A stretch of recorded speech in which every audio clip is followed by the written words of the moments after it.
Yan, nag-inom yan kagabi. Yan yung kumari kong Hi, Mars. Rich. Mars, wala na. Ayan.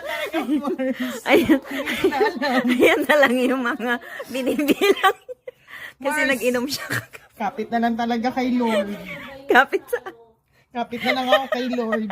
Sana po, water na lang yung cravings ko this week. Tapos yung mga cravings niya, nabili niya na, nainom pa niya.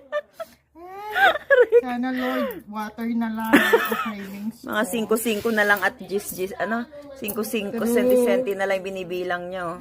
Nana. Wawa naman. Pero pag inom, Meron. may lalaman. Kaya natin ilabas yung dapat bulsa natin sa labas. Ay, sa balat. Lalabas natin. Kahit walang